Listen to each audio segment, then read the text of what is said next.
ये सिर्फ भीड़ नहीं है, ये वो सपने हैं जो अपने ही आंगन में पूरे नहीं हो सकते। Every year, a million of youth from UP Bihar and Jharkhand leave their home behind and their loved ones for a better job and better opportunity in their life. तो क्या कारण है कि आज दशकों बाद भी हमारे इन राज्यों से बढ़ता हुआ मास माइग्रेशन कम नहीं हो रहा है और डे बाय डे इनकी संख्या और बढ़ती ही जा रही है। तो आज के इस वीडियो में हम चर्चा करेंगे इनके कारण, इनकी हिस्ट्री, गवर्नमेंट इनिशिएटिव और इसके सजेशन सोल्यूशन की कि हम क्या करके गवर्नमेंट ऐसे क्या इनिशिएटिव ले सकती है जिससे इन राज्यों में सुधार हो सकता है और इन चीज़ों में कमी आ सकती है। नमस्ते। आज का जो हमारा मुद्दा है वो हमारे इंडिया के इकोनॉमी तथा डेमोग्राफी से जुड़ा हुआ एक महत्वपूर्ण मुद्दा है जो है इंटरस्टेट माइग्रेशन। इस इंटरस्टेट माइग्रेशन के पीछे मैंने अपनी रिसर्च में पाया इसके कई सारे इकोनॉमिक और सोशल रीजंस हैं जिसकी वजह से ये संख्या आज भी बढ़ती जा रही है। तो आज हम डेटा के माध्यम से समझेंगे कि कैसे औद्योगिकरण, भूखमरी और गरीबी जैसे कारणों की वजह से लोगों को अपना घर परिवार छोड़कर माइग्रेट करके किसी और राज्य और शहर में जाना पड़ता है। सबसे पहले हम बात करेंगे डेटा की। अगर हम नीति आयोग के मल्टी डायमेंशनल पॉवर्टी इंडेक्स की बात करें तो हमारे यूपी की मोर देन 22% और बिहार की मोर देन 33% पॉपुलेशन अनएजुकेटेड और गरीबी का शिकार है, जो कि इस बढ़ते हुए मास माइग्रेशन का एक बहुत बहुत ही महत्वपूर्ण और मुख्य कारण है। इसका सबसे बड़ा और सबसे महत्वपूर्ण कारण है इंडस्ट्रियलाइजेशन और इंफ्रास्ट्रक्चर। इन हमारे यूपी, बिहार और झारखंड के राज्यों में औद्योगिकरण और बेहतर इंफ्रास्ट्रक्चर की भारी कमी है, जिस कारण गरीबी का शिकार और लैक ऑफ कनेक्टिविटी का शिकार हुआ एक बड़ा तबका माइग्रेशन के लिए मजबूर हो जाता है। ऐसा नहीं है कि इन राज्यों में विकास नहीं हो रहा है और औद्योगिकरण को बढ़ावा नहीं दिया जा रहा है, लेकिन आज भी स्थितियाँ वहीं की वहीं रह गई हैं। जो हमारे शहरी इलाके हैं उनमें विकास हो रहा है, लेकिन जो ग्रामीण तथा पिछड़े इलाके हैं वो आज भी बैकवर्ड ही हो रहे हैं। हमारे इन राज्यों में आज जीडीपी का योगदान ऑल ओवर इंडिया मात्र 10 से 12% है, जो कि एक बहुत ही छोटा हिस्सा है।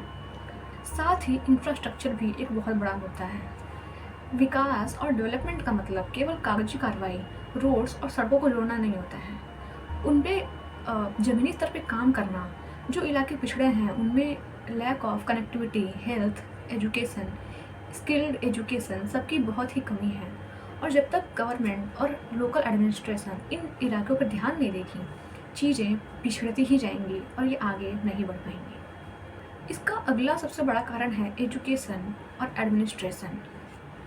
इन राज्यों में पॉलिटिक्स और एडमिनिस्ट्रेशन एक बहुत बड़ा मुद्दा है, क्योंकि यहाँ राजनीति आज भी जाति, धर्म और इन फ्री की रेवड़ियों के नाम पे होती है। जैसा कि हम जानते हैं कि education in the sense quality education किसी भी राज्य के जीडीपी के लिए या फिर वहाँ के विकास के लिए एक बहुत बड़ा फैक्टर है, क्योंकि जिस राज्य का युवा शिक्षित नहीं होगा वो अपना ह्यूमन कैपिटल का यूज वहाँ नहीं कर पाएगा और इससे राज्य की स्थिति और दिन दिन प्रतिदिन खराबी होती रहेगी। तो हमारे इन राज्यों में इंस्टीट्यूशंस की कमी नहीं है, लेकिन मुद्दा ये है कि उन इंस्टीट्यूशंस में वो स्किल, वो क्वालिटी एजुकेशन प्रोवाइड नहीं होता है, जिस कारण यहाँ का युवा हायर स्टडीज के बाद भी बेरोजगार रह जाते हैं। इन राज्यों में आज भी चुनाव का स्तर भाषा, धर्म, जाति से ऊपर नहीं उठ पाया है।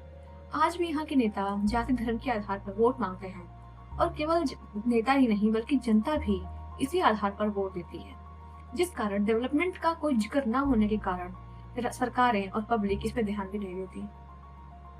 और तो ऐसा नहीं है कि गवर्नमेंट ने कोई इनिशिएटिव और स्कीम नहीं लिए हैं। गवर्नमेंट ने बड़े स्तर पर इसमें विकास के लिए बहुत कदम उठाए हैं, जिनमें पहला है one state one product. In the sense कि गवर्नमेंट ने इन राज्यों के हस्तशिल्प तथा लोकल उद्योगों को बढ़ावा देने के लिए इन स्कीम्स को लॉन्च किया है और इसका परिणाम ये है कि यहाँ 93,000 से ज़्यादा एक्सपोर्ट और 5 लाख से अधिक लोगों को रोजगार मिल चुका है और ये संख्या दिन प्रतिदिन बढ़ती जा रही है। दूसरा, रोड्स, एक्सप्रेस कनेक्टिविटी।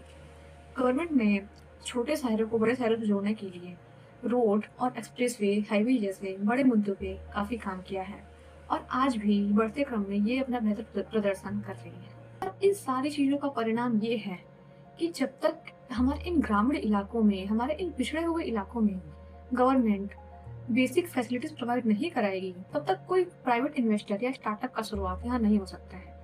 क्योंकि बेसिक फैसिलिटीज़, बेसिक एजुकेशन और गाँवों में बिजली, सड़क का विकास करना एक महत्वपूर्ण पहल है, क्योंकि किसी भी उद्योग को स्थापित करने के लिए उसका अनुकूल वातावरण होना ज़रूरी है। इसके अभाव में कोई भी क्षेत्र, कोई भी गाँव, कोई भी राज्य विकास नहीं कर सकता। यूपी, बिहार तथा इन झारखंड जैसे राज्यों में गवर्नमेंट ने कई इंस्टीट्यूशन खोले हैं जिनमें स्किल डेवलपमेंट प्रोग्राम चलाए जा रहे हैं, और इनके चलते युवा कंप्यूटर कोर्सेज और अन्य स्किल कोर्सेज को सीख रहे हैं, जिससे उनका भविष्य बेहतर होने की संभावना है। इतना ही नहीं, अब हम बात करेंगे बिहार की। बिहार में गवर्नमेंट ने BIIPP 2025 के तहत एक इनिशिएटिव लिया है, जिसके चलते यहाँ के इन्वेस्टर्स को बड़े इन्वेस्टमेंट के लिए ₹1 की टोकन मनी पे जमीन प्रोवाइड कराई जाएगी, जिससे वो उद्योग का संचालन कर यहाँ पे रोजगार को बढ़ावा दे सके और इससे इस स्टेट का फ्यूचर बेटर हो सके। और इन राज्यों में गवर्नमेंट ने अगले 5 सालों में 1 करोड़ जॉब प्रिपेयर करने की तैयारी कर रखी है। केवल इतना ही नहीं, इसके अलावा सरकार ने सेमीकंडक्टर और इथेनॉल पॉलिसी और मखाना बोर्ड जैसे इन इंडस्ट्रीज को यहाँ मजबूत करने की पहल की है, और इस पे लगातार काम चल रहा है। और साथ ही साथ इन राज्यों में कई बड़े स्तर पर मेडिकल और इंजीनियरिंग कॉलेज खोले जा रहे हैं, जिससे युवाओं का भविष्य और बेटर हो सके।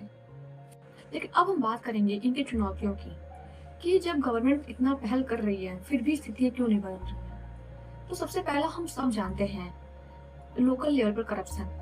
गवर्नमेंट स्टेट लेवल पर, डिस्ट्रिक्ट लेवल पर कोई भी स्कीम पास कर देती है, लेकिन लोकल लेवल पे बड़े स्तर पर भ्रष्टाचार हो रहा है, और वो योजनाएं हमारे एक आम नागरिक तक पहुंच नहीं पाती है, क्योंकि रेड टेपिज्म अपने बड़े स्तर पर है। और आजकल हम आए अधिकतर वीडियोज में देखते हैं कि कैसे सरकारी अधिकारी और लोकल गवर्नमेंट इन चीज़ों के साथ लापरवाही करती है, और जिसका पूरा परिणाम हम जैसे आम नागरिकों को भुगतना पड़ता है। नए कॉलेजेस खोले जा रहे हैं, लेकिन उन कॉलेजेस में एजुकेशन क्वालिटी नहीं बढ़ रही है, और स्टैंडर्ड ऑफ एजुकेशन आज भी वही पुराना है।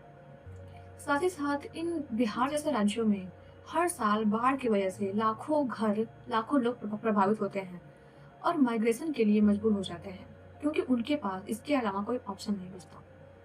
एट द एंड इसका कंक्लूजन यही है कि गवर्नमेंट को इन चीज़ों पे बेसिक स्तर पर काम करना चाहिए। केवल कागजी कार्रवाई के चलते किसी भी जगह का, किसी भी शहर का विकास नहीं होता है।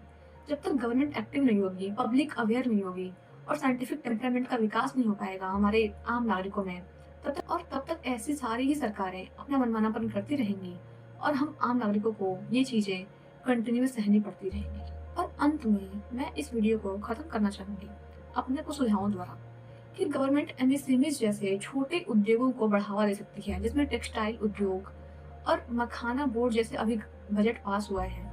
इन चीज़ों पे जमीनी स्तर पर कार्य करके हम थोड़े थोड़े माध्यमों से इनका स्तर विकास की ओर ले जा सकते हैं, और इससे हम इनका बेटर फ्यूचर निर्धारित कर सकते हैं। और जब तक हमारे अंदर साइंटिफिक टेम्परामेंट और सोशल अवेयरनेस का जन्म नहीं होगा, तब तक ये चीज़ें धरी की धरी रह जाएंगी। और हमारे कॉन्स्टिट्यूशन के आर्टिकल 21 के अकॉर्डिंग हमारे पास राइट टू लाइफ का अधिकार है, और राइट टू लाइफ ही नहीं, साथ ही साथ right to life with dignity का अधिकार है। और ये हमारा राइट है कि हम अपने राज्य में रहते हुए एक बेटर फैसिलिटीज, एक गरिमापूर्ण जीवन जी सकें। साथ ही साथ जरूरत है हम सबको अपने बेटर फ्यूचर की, जिससे हमारा युवा, हमारे मजदूर किसी अन्य राज्य की जीडीपी ना बढ़ाने के अलावा अपने राज्य में रह के अपना ह्यूमन कैपिटल का यूज करके अपने ही राज्य का विकास में योगदान दे सकें। तो आज के वीडियो में बस इतना ही। अगर आपके कुछ विशेष सुझाव हैं तो आप कमेंट बॉक्स में दे सकते हैं। जय हिंद।